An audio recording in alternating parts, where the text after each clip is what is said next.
Hello and welcome to Taking You to School with Dr. Tom Prichard. I am your host, JP John Poz from the Two-Man Power Trip. Of course, joining me is the star of the show, the former WB World Tag Team Champion, one of the greatest trainers ever in the history of the business, the Doctor of Desire himself, Dr. Tom Prichard. How you doing today, sir?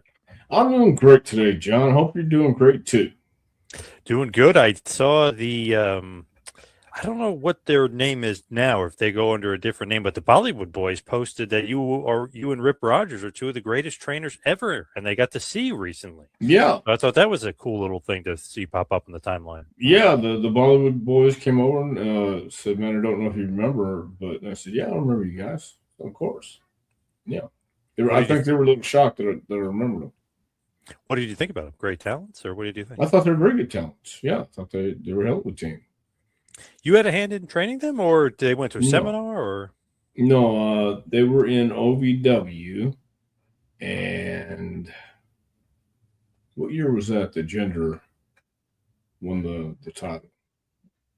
Got 2017-ish, 2016 or 17. Okay, so I got my walking papers in 2012, so it would be after. But no, I don't remember seeing them. But I guess Rip might have had a hand in helping them at all. Probably, or no? Probably so. Yeah, nice. I would think so because they were in OVW for a while. So they were at the signing. They were there as guests, if you will. Yes, they were out there in Portland. Yes, they were. They were there at the signing, and I think they did pretty good. Has Portland changed since the last time you were there? Well, the only real thing I saw was the got a shuttle from the airport to the hotel, and it'd been a long day traveling, so went to the hotel, grabbed something to eat, and went to bed. Got up early, went and had breakfast. Talked to you know who John Langmead is? Langmead? Yes. How do you pronounce the name? Langmead. Yep. Okay, Langmead. Yeah, he came in and in a restaurant and talked to us for a little bit, and then we went to the signing. And that night was a show in Vancouver. So Vancouver's like 15 minutes away. That's really all I saw. I didn't see a whole lot of Portland. Did you do a seminar when you were there? Did a seminar.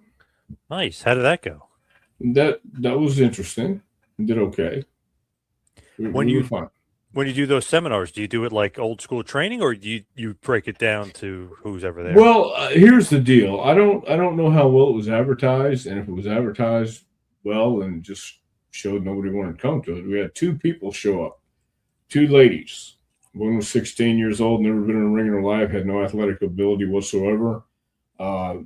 Just thought she'd get in there and play wrestling. The other lady had been wrestling 21 years. Wow. Yeah, wanted to take the seminar. So we did a seminar with two people, and it was that. And after the show, got in the SUV, went to the airport, got a red eye, flew all night. Interesting. So you didn't get to go to your old stomping grounds out there in Portland at that famous hotel, the Bomber. No, I think the Bomber's gone. Well, the Bomber's still there, but the big Bomber they used to have over the gas tanks is gone, so somebody told me. So nothing to miss there then, as far as the Bomber, no. No, I got to see Chief Jewel Strongbow, which that was my very first full-time territory was Los Angeles, and my first night in Los Angeles was actually in Fresno. Flew into Fresno on I think it was a Saturday night. Worked. Then Chief got he and I a ride from the Twin Devils in their van to go back to Los Angeles, and dropped us off at a hotel downtown Los Angeles called the Milner. And that was an interesting.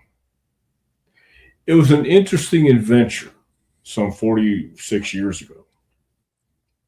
Good memory, though. You remembered that.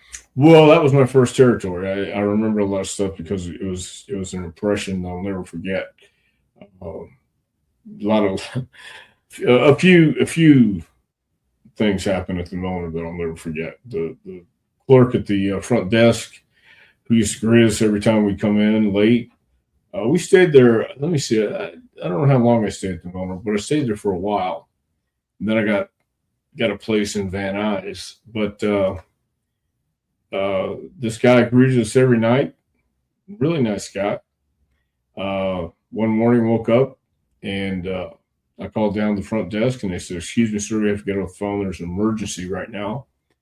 Come to find out, this guy had jumped out the 7th floor window. And holy crap. Yeah, he committed suicide. And he laid there on there was a restaurant connected to the Milner. This guy jumped out the 7th floor and laid there writhing in pain for don't know how long, but I guess it was like 9 in the morning when I called down. And they were trying to get him off the roof and get him to the hospital, but he didn't make it. Jeez Louise, that's crazy. That's got to be something to stick with you. Wow. It stuck with me for a while. It's been 46 years, so yeah, it's been there for a while. And Jules does not like Chief Jay Strongbow, so I found that out. Does not like him at all. So no, well, he didn't. We told some stories about Chief Jay Strongbow, but he kept his hatred about him, or whatever how he felt about him to himself. Yeah. Well, I guess not a real Indian, so that kind of rubs a real Indian. Oh, yeah. When a guy is not a real Indian, yeah. I can understand that, and Jules is living in Oneida, Wisconsin, so yeah, I can understand that. Yeah. Interesting, though, he did love your boy, Roddy Piper, so no problems with the legends, but just a problem with Strongbow, apparently. Yeah, well, I can understand that. I certainly understand that. So interesting, like some guys in wrestling just are universally loved, and it's not that many. You know what I mean? Like some of them, and I feel like guys like Steamboat or maybe Tito Santana, like those kind of guys are pretty much, I wouldn't say totally universally loved, maybe even a Sting, like most people love them. And I'm just thinking about AJ Styles, who recently just officially is retired now from WWE. You had the big ceremony; he's going to be in the Hall of Fame. But you think that's true about AJ? Like universally loved, one of those guys? Because I haven't really heard anybody say anything bad about him, which is crazy this day. I haven't heard any negativity about AJ at all. So yeah, he's one of those guys that earned a reputation and earned respect wherever he went. He was just not only a hell of a worker, but a hell of a person, and a genuine human being, and that's I don't want to say that's far and few between these days, but it's like finding a diamond in the rough sometimes. With AJ, did you and him ever cross paths? Well, we did when he came in. He did a camp for, I think it was HWA at the time where we ran the camp. But yeah, he did a couple camps for us, I think, when I was there. And I met him then. What did you think? A lot of talent. I don't know that would have been the right time for him to come on board. And I think he was busy making his reputation on the indies. And he did a great job of that. So I thought he was great. Were you shocked to hear that he turned down HWA and turned down the contract there? Is that something that even comes across your bow there? Yeah, I don't know that. I don't know all the particulars. Don't remember all the particulars, but I don't know if it was him that turned it down or he was turned down. So I really can't speak on that. I know that he made the right choice and came at the right time. He was recently just talking about it. He with Stephanie, because Stephanie was talking, "Oh, I know you were here," and he actually had to turn it down because he would actually end up making less money, and his wife was going through schooling, so he couldn't, like, he didn't want to ditch her and just do WWE. So he wanted to be closer to home, and he'd be able to make more money. So it was like a win-win: stay close to the wife, stay with the wife instead of moving to Cincinnati, stay closer to home. Oh yeah, and it's obviously made the right choice. I mean, timing's everything, and I don't know if that was the right time for AJ to come in and make his way and be a star. He became a star when he showed up, I guess, 10 years ago. So yeah, he had all that gravitas with him and had the reputation to back it up. Yeah, it's interesting. If you think about it, '01, basically, he turns down WWE, 2001. And it's like thinking back, like, I don't know if they would have pushed a smaller guy at that point. You know what I mean? Like, they were really still land of the giants as far as so many big guys that were there. Right, and that's why I think he was wise in opting out and continuing to build his reputation and his credentials. When you look at it, too, it's like, okay, he goes to the indie scene. Then, of course, Ring of Honor, he becomes very famous. TNA becomes very famous, but not to the masses, not to the mainstream, so to speak, or so you think. But he was making a huge name for himself and really getting noticed in TNA. When did you start to, maybe him get back on your radar? Would it be TNA or Ring of Honor? Yeah, it would be TNA when they were running steady, and wasn't he NWA champion? Yep. Yeah, so that's really when I started resurfacing and remembering how great he really was. I hadn't seen his NWA Wildside stuff until after I started like following him in TNA and after I watched him in WCW.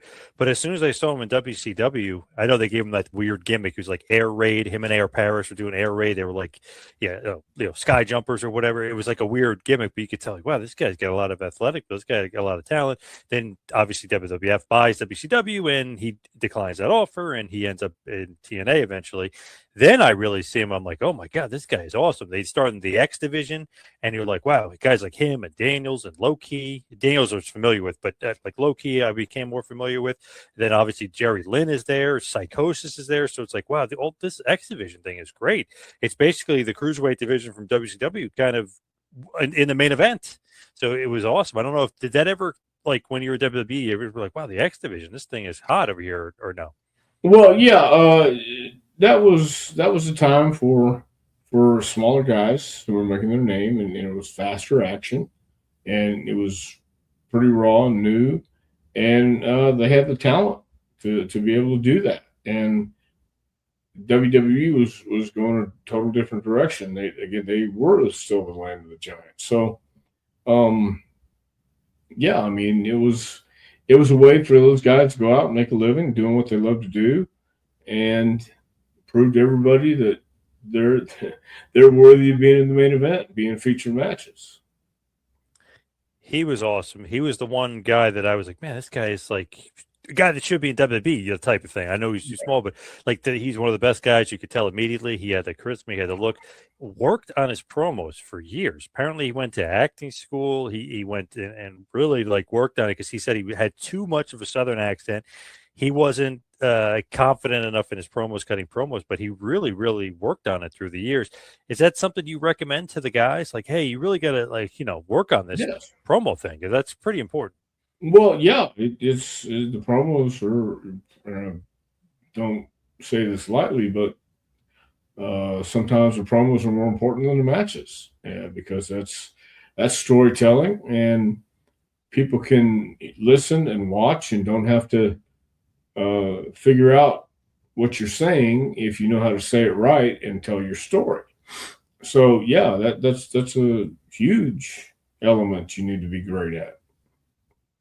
Now it's interesting with John Cena, like through the years, they always like, oh, he roasts people on promos. He's the best at promos. So great. He was like, even with The Rock, some people would say when they were cutting promos back and forth. Even CM Punk, they were saying very even with him. Cody Rhodes, like guys that are known for being good promo guys.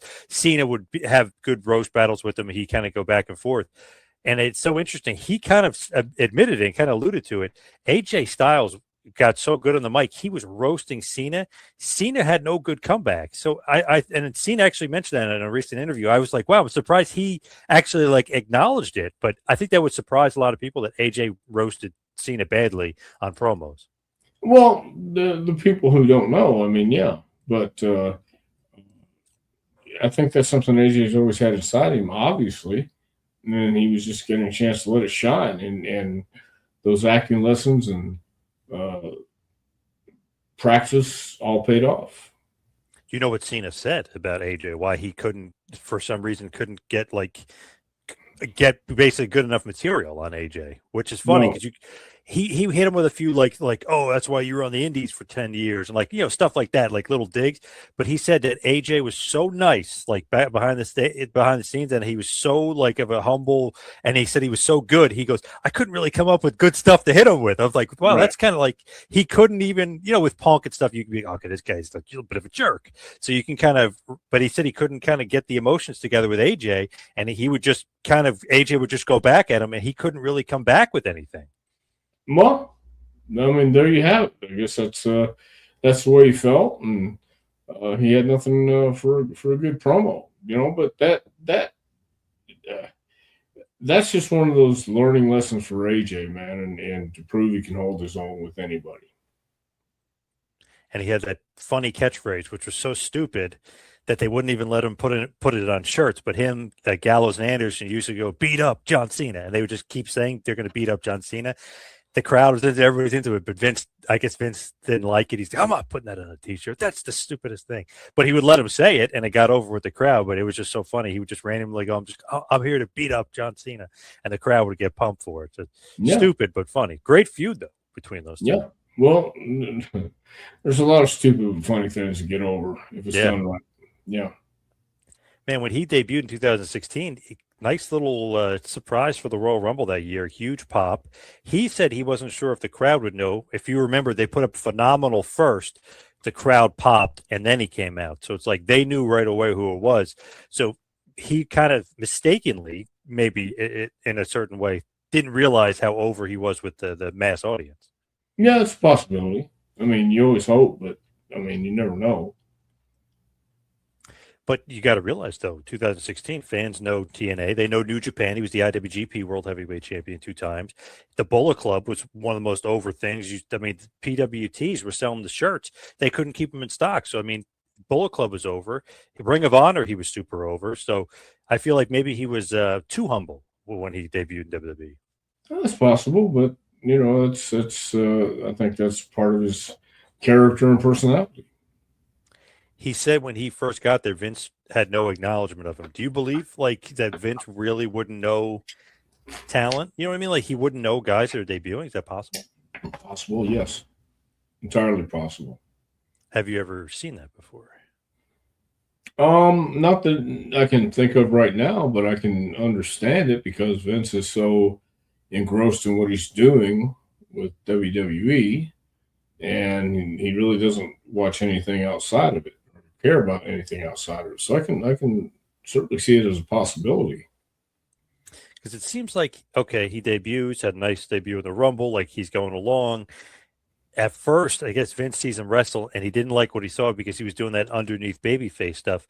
And Vince is like, I thought you were a pit bull. What happened to this AJ Styles I hear so much about? And then he changed the way he worked, and literally within 2 months he's feuding with Roman, who was the champion. So it's like, wow, basically main event guy. So it's like, wow, something changed with Vince. Vince saw something that he liked, obviously, that everyone else knew about, but Vince finally saw it. Well, I think he saw a guy who's in shape, had fire, and kind of like him, Eddie Guerrero, who just had that pit bull mentality, just had to bring it out of him. When he does eventually win the title, he beats Jinder, he's champion for a year. So they don't necessarily, or hadn't to that point, done that a lot, where the guy has been champ for an extended period of time. I know years earlier with CM Punk, but I mean, that was like, I want to say 6 years earlier they did that with Punk. So I mean, it was a while before they did something like that. Did that surprise you? Like, wow, AJ Styles, Vince must really like this guy. He's champion for a year on SmackDown.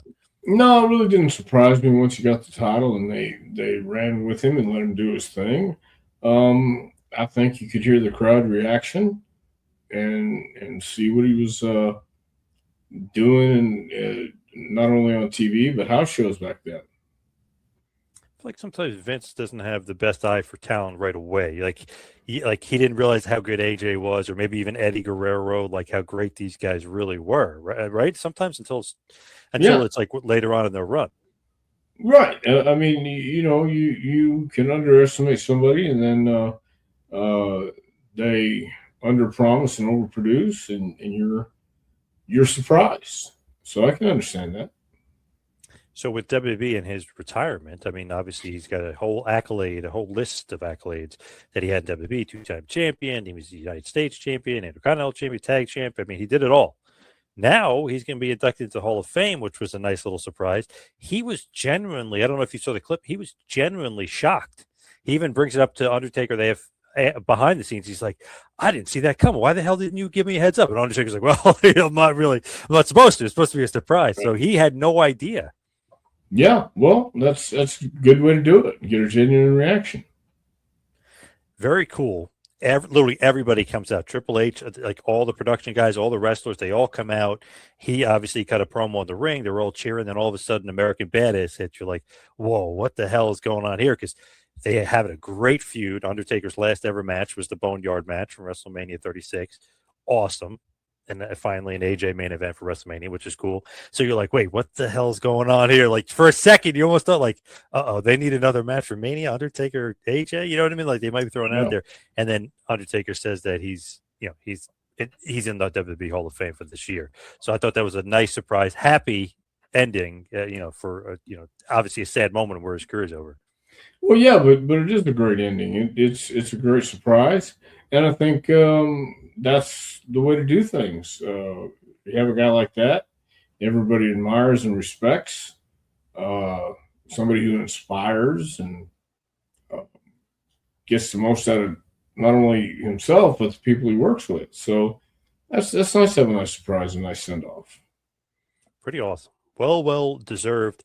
Now the rumor out there, supposedly, and people were even saying online he was going to jump to AEW, meaning that these people had knowledge that Tony Khan was going to offer him a deal. So the rumor is multiple millions of dollars. He was going to offer him for only a few dates. I mean, it's crazy. Like they were going to basically make him a gigantic offer to jump to AEW, and apparently not. Apparently he really is done. He wants to really retire. He's not going to wrestle. So I guess no AEW for AJ. He's going to retire. Yeah, well, even the suggestion of him wearing a mask and coming back, that in hindsight would be kind of hokey. But yeah, I think it's a good thing he's sticking with WWE, and I think it's a better place to get opportunities, especially for legends and guys who have done a great job for the company and still want to be around. Man, what a career, what a run. He's one of the best ever. He's the guy that when WWE sucked, let's be honest, for a long time, he had me in my wrestling interest, thanks in Ring of Honor partly, and like Bryan Danielson, a couple other guys too, obviously, CM Punk, Samoa Joe, but TNA, he was a huge part of me, and then New Japan. Man, he struck up my love for New Japan again with the Bullet Club when he was there for 2 years. So, man, AJ, to me, always been one of my favorites, one of the best, well-deserved Hall of Fame. I just think he's one of the all-time greats, and he probably should get mentioned more as far as being one of the all-time greats if he's not being mentioned enough. Well, I'm sure he will be mentioned more. I'm sure he'll be around and doing a backstage role this time if he wants to, if he's not tired of the road yet, if he's okay with traveling, or if he just goes to the PC once in a while, which is what they're getting their veterans to do these days. So I think it's a great thing for everybody involved. I think everybody benefits from this. So right now, WWE's got the Elimination Chamber coming up. They got this box. Have you seen this box? What's in the box? What's in the box? I have no idea where they're going with this thing. I'm interested, but I have no idea. I read something about Danhausen, then Jericho. I don't know if that's the key that'll turn the lock. I just don't know. So whatever they're doing, I think they have people's curiosity up, but I'm not sure where they go. I couldn't even hazard a guess right now. Danhausen would be interesting because do enough people know him? I don't know. That's what I mean. I don't know that enough people know it. But the old Jim Cornette adage is if he comes out of the box, he's automatically going to be over, though. Do you agree with that old adage? Not always, man. I mean, you got to have some sizzle with you when you come out of that box. I don't know. I mean, it's one thing to have Terry Funk as Chainsaw Charlie, because I think people can pretty much see through that who are wrestling fans. But to have somebody who's an indie darling or someone who does comedy and hadn't really been on a major stage yet. I don't know. I mean, I really don't know. That's so kind of like funny, just that idea like coming out of the box, because we know Bruce has even said it's a bit of a rib on Cornette, like when they do the box stuff, because he always said when it comes out of the box, it's over. Chainsaw Charlie, a little bit of a rib. Years ago, when Bruce, literally his brother Love, comes out of the box with the Undertaker, so there is a little bit of tongue in cheek. There's a little bit of a rib, but when you're pumping it up and you're promoting it like this for the Elimination Chamber, it better connect on some level, because people are kind of really thinking it's going to be Jericho or somebody big or good. Well, I agree. It has to. It better live up to the hype and or over live up to the hype. I mean, just like I said, under promise and over deliver. Yep. Yeah. Have you seen Vince McMahon speeding? Have you seen the video online? I saw that. I think last week. Somewhere. Yeah, it was on YouTube, a clip on YouTube. I sure did. What do you think about that? Kind of dangerous, though. Very dangerous. Yeah. Possibly, because that's the day Hogan died, by the way. So possibly, maybe he got a little wonky, a little upset. Maybe, I'm not saying drinking, but maybe drinking. But he seemed like that could be something that really visibly. Well, I think it happened about the same time the news was breaking, didn't it? Yeah. So I mean, I don't know if he heard or knew, or I don't know. Maybe he heard as he was driving or something, he got upset, and just maybe was rushing home or something. Yeah. Possible. Anything's possible. Kind of seemed like he got away scot-free. You know what I mean? If that was me or you, I don't know if we would have got that, slap on the wrist. Yeah, that would be a different story, I think. If you did it or I did it, yeah, I think it'd be a whole different story. That cop was very nice to him, by the way. If you watched the video, right? He was super nice to him. Yep. Vince was nice to him, too. Yeah. He was asking if he was okay. Sometimes, you get in that situation, the cop might be a little incessant. You know what I mean? Because you're hitting things, you got to control. Yeah. He got lucky, I guess. Do you foresee him coming back to WWE? Because that's another rumor that he's working his way back after this Janel Grant stuff. That I don't see right now, but anything can happen, obviously. But I don't see it in the near future. Did you see her having that speech about NDAs and workplace safety? That speech. Well, I saw the headline, but I didn't see or read the text or what she actually said. It's just like the talking about how she's a victim and the NDAs are like a thing that could hold people back and that they can't speak their truth and things like that. Just interesting timing for me. And I know people are like saying how brave she is and stuff, but just interesting timing that the judge had said that there may be arbitration in June. They're going to have a hearing to see if there's going to be arbitration. It almost was like, wow, things weren't working in her favor. The lawyer, I'm just thinking, speculating, I'm just guessing, that the lawyer's like, okay, get out there and speak for the first time. So it was just odd timing to me for it. I don't know. I'm just a little weary with lawyers and stuff. I never trust them. Yeah. That's something to think about too. But I did see the list of things she said she got from Vince, and that's crazy. Yeah, stuff like that. So I mean, there's your side, my side, and then there's the truth. Yep. So I don't know. You can't deny all those gifts. I mean, that's crazy. The BMW and all those stuff. I mean, it's crazy. That's what I'm saying, so what's the real truth with that? I mean, did she disclose that or did Vince disclose that, what he gave her, all that stuff? I don't know. I thought maybe that was on Vince's side. Okay, maybe it was.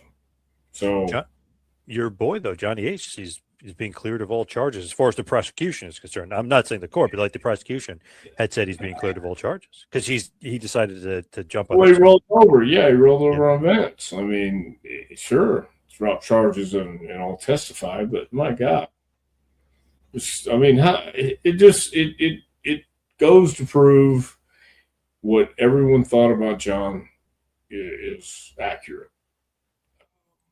And you still think he's one of the greatest of all time, though, in ring, though. You love him in ring. You said that was one of your favorites, him and the Ultimate Warrior. Are you on drugs, John? What are you taking? What do you take before you come on this? Just water. Just water. Podcast, man. Save this shit. Yeah. Okay. But here's an interesting thing, just separately. I mean, obviously, we're talking about Vince and Johnny Ace, but just to jump to AEW for a second, I don't know if you saw the thing about Britt Baker. You know, she was a full time dentist. I don't know if you saw this or not. I'm No, on Britt. they're not. Great. So some of the fans, I guess, found out where she worked.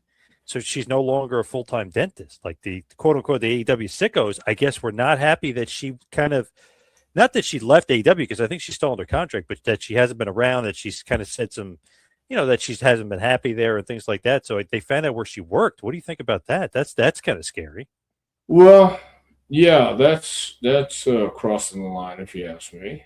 Um, that's that really is borderline psychotic or whatever, sick.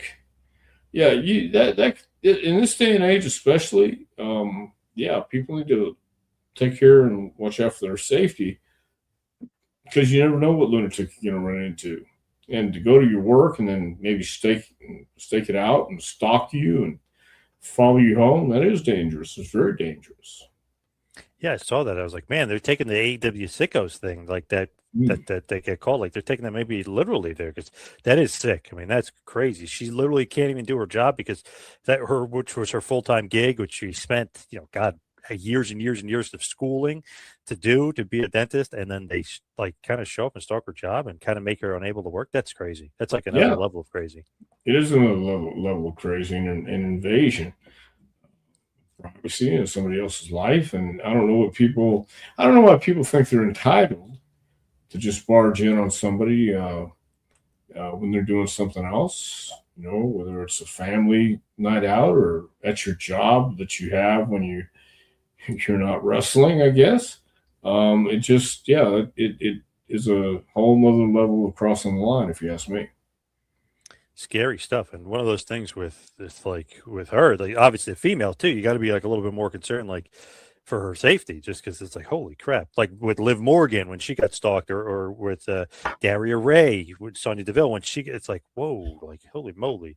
Yeah, the threats out there are real, man. I mean, uh, there's a lot of crazy stuff going on in the world today. Another AEW tidbit that I don't know if you saw or that a lot of people noticed. So CNN had an article about Brody King, how he wears that abolish ICE shirt, and the fans chant F ICE and stuff like that. So in the article where they're talking about this, for some God knows what reason, they use that article as a way to tell people that WBD owns a stake in AEW. Like it hadn't been out there. I know people reported it, but it hadn't been out there. It hadn't been revealed. Tony has never admitted it. I mean, still, I don't even know if people have asked him about it. They had the opportunity. I don't even know if they've asked, which is strange, unless he's telling them not to ask him about it. But very strange it hasn't been answered in public. But WBD and the CNN, they literally took the guy, and the guy works for CNN, and he wrote in the article, by the way, WBD owns a percentage of AEW. We own a minority stake in the company.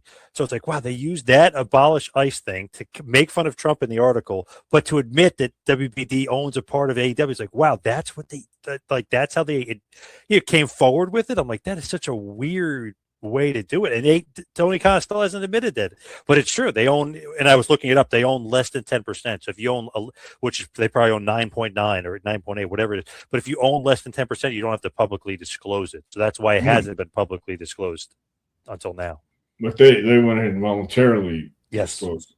Yep. Well, then they obviously have an agenda and want to push it. I didn't even think about it until Bischoff brought it up. He's like, that's an odd thing. They literally used the Trump thing to put that out there, the WBD, because they were being anti-Trump in the article that WBD owns. Oh, by the way, we're being anti-Trump because we support this guy because we don't like such a weird way to go about it. I didn't even think about the political aspect of it, but obviously that's why they did it, and that's why they used that article to mention it. It's like fascinating. Yeah, propaganda is a strong thing these days. Are you surprised that they own a part of it? Because that's been a rumor since it started in the inception of it. Doesn't surprise me at all. Really doesn't. Smart on their part? Well, you would think. I mean, they're the number 2 wrestling company in the world, or in the U.S. anyway, I guess, aren't they? Yeah, oh, yeah, so, definitely. You'd want a piece of it. They have content, and Not everybody on the roster is total shits. I mean, they have some pretty good talent on there. Oh yeah, definitely. Omega, Yeah, Danielson, Ospreay. Yeah, they got a bunch of good guys. yeah. Samoa Joe, So yeah, I Mark mean, Briscoe. Yeah. smart to get in business with those people. I remember years ago when Dixie Carter owned TNA back when she wouldn't give Spike, aka Viacom, part ownership of it, and then they just basically ended the deal, and they were done. And obviously, they haven't been on a huge station until now with AMC, and that's, I mean, my God, I mean, we're talking years later. So huge mistake by Dixie. Tony obviously didn't make that mistake because now WBD is attached to it, and they're not just going to get rid of it unless they get with the Netflix thing, unless that thing that they're going to sell to Netflix, unless that ends it. But WBD owns 10% of it, if you will, so they have a stake in the company, so they want to see it succeed. Yeah, they should, and get a piece of the action, some sponsorship, and I think it is smart on their part. Wonder how that works with the $175 million a year deal that they have. I wonder, like, what is their percent of ownership play into that? I wonder if that, right? I mean, is that like getting into some murky waters there, right? That might play a role into it. Maybe it's production costs, maybe, whatever. Yeah, I have no idea all the specifics, but they have all the lawyers and chairmans and vice presidents talking about what they can do to make more money for the company. And I think that's just one thing that they looked at and said, well, wrestling has always had a steady audience, and it's still it's mainstream. It's not as big as the Attitude Era right now, but it is mainstream. I mean, you can pretty much see wrestling and wrestlers everywhere these days, and literally every day of the week. Yeah, watch a different wrestling program. It's actually kind of crazy. You got Raw on Monday, you got NXT Tuesday, you got AEW Wednesday, TNA Thursday, WWE Friday, AEW again on Saturday. AAA is also on Saturday. New Japan, you could literally easily access it on New Japan World. I mean, it's everywhere. It's crazy how easily accessible it is, a lot of this stuff. Yeah, I'm surprised if we don't learn. A lot of other people have their hands in the pie too. So true. Yeah. Now, before we get to This Week in Dr. Tom and talk about This Week in Dr. Tom history, wanted to mention that I did happen to run into a old RF Video Shoot interview clip with Bad News Allen, aka Bad News Brown, talking about you in Japan. I know we've kind of briefly talked about it before, but he said that you were naked, and then everybody was about to be arrested. He went into crazy detail. Is that actually true? That is true. That was in. I don't remember the city it was in, but there was snow on the ground, and I don't remember how I hooked up with Bad News going into this place, but it was Bad News and Ueda, Mr. Ito, blonde-haired Japanese fella, and we went into this place where there were. Man, it was not just a strip bar. It was an exotic place where they did stuff on stage. And then the guys pulled me on up there, and the girl did what she did. And then as we left, there was Tiger Jeet Singh and Ueda out there in the snow acting like they were going to fight, and then the cops pulled up and Sika kicked the cop car, and they said, now you go to jail. So I remember it was Ueda, Tiger Jeet Singh, and the Samoans all going to jail, and we're following right behind them. And we may or may not have had some libations before and after and during the escapade. That's what very, very key. Bad News was saying you were very drunk while it was going on. Well, I was just learning how to get drunk. So it's so funny though. Tiger Jeet Singh and the Samoans get arrested, but you didn't though. No, because we didn't drop kick the. Well, actually, the Samoans got arrested. I don't think Tiger and Ueda did. They ran away. I think that was what it was, and then they came later to the hotel, and Wada and referee Charlie got into an argument, and then Wada slapped Charlie, and I think he got fired for that. Damn. Craziness ensues on these tours here. No, there was a lot of craziness on that tour. That was my first tour in Japan. That was I tasted everything I could taste in that one. A little bit of sake. A little bit of sake, yeah. A lot of sake one night. Interesting. Bad News was saying that the cops were like thinking about arresting you guys or something. He goes, "What did we do? We didn't do anything." Like he might have. Yeah. He might have been able to talk him out of it, man. Bad News was a gentleman. He was very good to me over there. Man, he's great. I love watching me some old Bad News. I just big fan of him. Love his character. Just love the way he carried himself. Yeah, he's a good guy. So let's talk about this week in Dr. Time history. Speaking of Portland, like we talked about at the top, let's go to 1984 at the Sports Arena in Portland. You versus Siva Afi goes to a time limit draw. Oddly enough, 12-minute time limit draw. I don't know what's the 12-minute time limit there, but what was Siva Afi like? I liked Siva Afi. He was nice guy, fun guy. He was like everybody else during that time, crazy. But I thought he was a decent worker. I know he went to New York for a little bit, but he was kind of reserved, not a very outgoing guy, but easygoing and nice enough guy.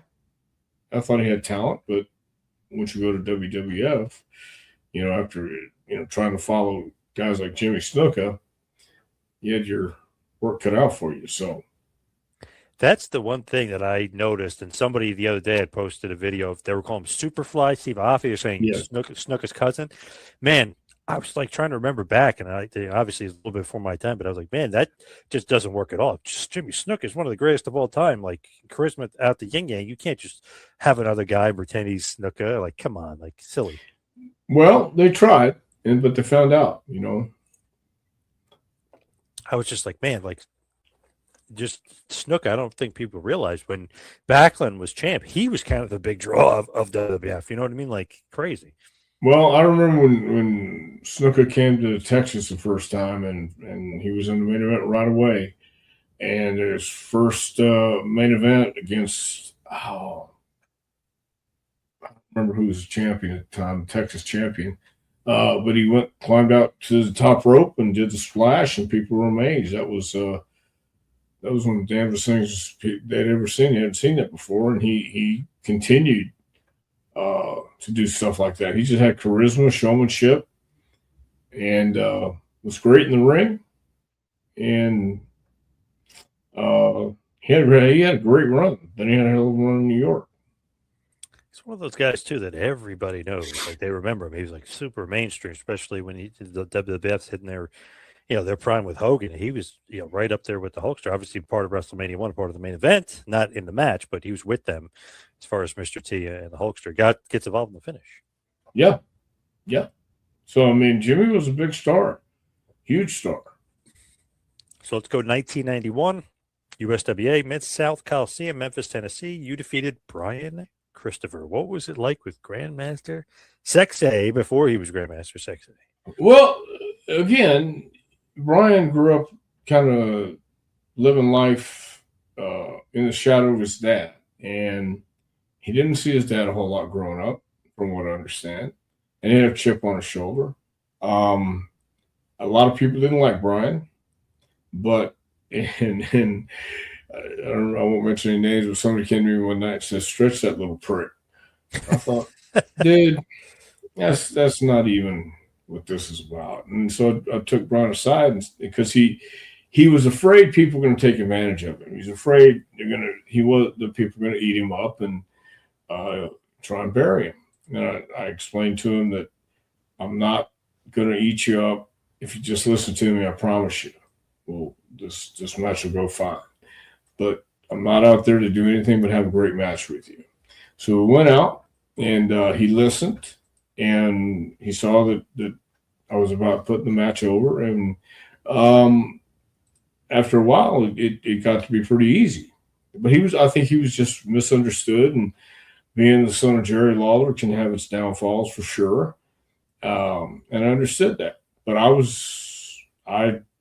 wasn't there for that then. I was there to help Brian, just like it was when Jeff was there, and I started working with Jeff.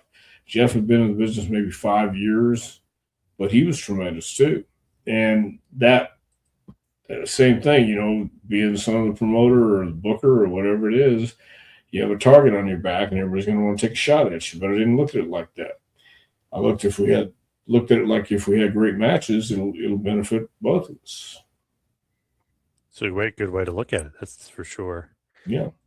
Next up is an interesting one. MTW in 1994, Port Huron, Michigan. MTW, Midwest Territorial Wrestling. I don't know if you remember that, but it's kind of fascinating because it's a Smoky Mountain Wrestling tag team title match. It's the Rock and Roll Express defeating the Heavenly Bodies, obviously you and Jimmy Del Rey, and they win the tag titles.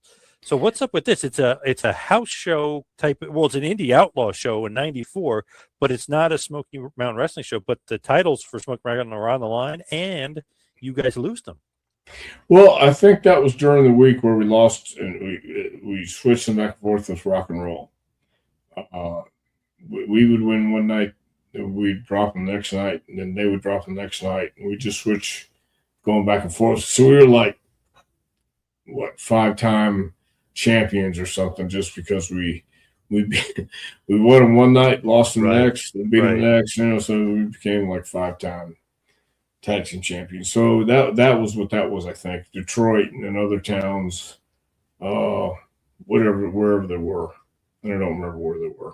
Yeah, it's funny. You guys would wrestle back-to-back nights here and then again, it's Taylor, Michigan, the following night, and it's again for MTW. You guys win back the titles, so it's interesting. But like, why MTW? Like, that's just a weird. Obviously, it didn't last. They only lasted 2 years. Yeah, it might have been a deal that the guy called Jimmy and want to work out something and make us maybe appear to be larger than we were, working outside the territory and defending the belts outside the territory. And same thing when we had the belts or defended in Survivor Series, just to put the belts on TV or in another place in the territory and get the reputation. So another notable guys on the card, obviously Al Snow was there from Smoky Mountain. Johnny K9 is working there, and Scott D'Amore working there as well for MTW. So just an interesting thing to have the tag titles change on basically an outlaw show, so to speak, with Jimmy Cornette's Smoky Mountain tag titles going back and forth.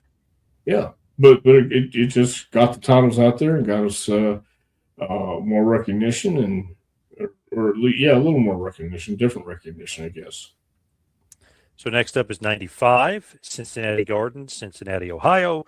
You guys on a house show lose to Bob Holly and the 1-2-3 Kid again. So the Heavenly Bodies, you and Jimmy lose to Holly and the Kid. We've talked about them before. Then we'll fast forward to 96. We'll stay in WWF. It's Rage in the Cage in your house, number 6 from the Louisville Gardens in Louisville, Kentucky. You guys are actually part of the dark match here. So it's the Godwinns defeating the Body Donnas in about 10 minutes. Any recollection of Rage in the Cage? All my Body Donna days have been unrecollected in my mind. I don't even think about those days. Don't want to think about those days. Hate those days. Hate the Body Donnas. If people remember that show, just in general, the Rage in the Cage in your house, number 6 from Louisville, they'll probably remember the Crybaby match. Rage Ramon defeated 1-2-3 Kid. They might remember Shawn Michaels defeating Owen Hart in a classic, great match. And then, of course, Bret Hart defeating Diesel for the to retain his WWF title in the steel cage. So that might be kind of the only memorable parts of In Your House 6. I don't know if Godwinns Body Donnas will be memorable to anybody, to be honest. Yeah, especially not me. Yeah. So then we have 1997, and you are as Dr. X. And this is at the Boatwell Memorial Auditorium, Birmingham, Alabama. Dr. X losing. Boutwell, I'm sorry. Yeah. Losing to the Brackus, when you did your little loop there with Brackus. Mm-hmm. Yeah. I first night I worked with him on that loop, I got a concussion. And I had a headache the whole loop. Yeah. Yeah, it was crazy. Do you tell them that, like the medical staff, or you wait till the tour's over to tell them? Medical staff. Or, we didn't have a medical staff back then, kid. No, wow. you had to go in there and work the next night and rub some dirt on it. What are you going to do? Did you tell Brackets, hey, kid, get settled down here? Yeah. Yes, I did. But he was just nervous and trying, but I knew he had to lay it in, and that wasn't his fault. He was trying, but he knocked the living shit out of him. The Brackets, one of the strongest guys in the world. You know, he had great physique. No doubt. Look. Yeah, he had a great look. And then finally, again, Ricky Morton and you squared off in 2005 at the SSW 14th year anniversary show in Kingsport, Tennessee. Of course, Ricky Morton went over by DQ, but he went over. Sure. Yeah. This is going to be a trivia question for you because I don't know if you'll remember. Do you know who was the SSW heavyweight champion at this point in 2005 during the show? Not a clue. Bo James. Oh, okay. Your buddy. Yeah. Did he run that promotion? Does he put himself over for Southern States Wrestling? Is that why? Is that what's going on? Isn't that what promoters do? Yeah. Yeah, he was running it. Yeah, so he was pretty much making himself the world champ. Wow, interesting. Well, he wasn't a world champion. I don't think they call it world. The territory champion, the heavyweight champion. You know, Southern States World Heavyweight Champion? The hell? Yeah, that's true. You can't. Yeah. Yeah. That's interesting, though. Like, I love it now because they get out more. I saw there was a title defended in Mexico, so now they say it's the world championship. You know what I mean? Like, you could actually say it if you actually go out of the country. No, I don't know if you can say it and go out of the country. No, I think you have to have a TV. You have to have a method to get your message across and where people actually see you worldwide. Just because you go one time out of the country doesn't make you a world champion. Well, I love when Ring of Honor would do it. Obviously, they had TV and everything, but they would go to Mexico, they would go to England, they would go to Japan. It became the world title instead of just the heavyweight title. So I like that. But sure. SSW is only heavyweight title. Sorry, Bo. That's true. We love Bo, but sorry. But let's wrap up this bad boy. Head towards your plugs. Follow me on Twitter and Instagram at 2Man Power Trip. How about you, Dr. Tom? You can Gmail me at the.Tom.Prichard@gmail.com. And you want a book or seminar, just email me. We'll talk about it. All right. Thank you, Dr. Tom. Thank you, everybody out there, for listening. See you right back here next time for Little Take You to School.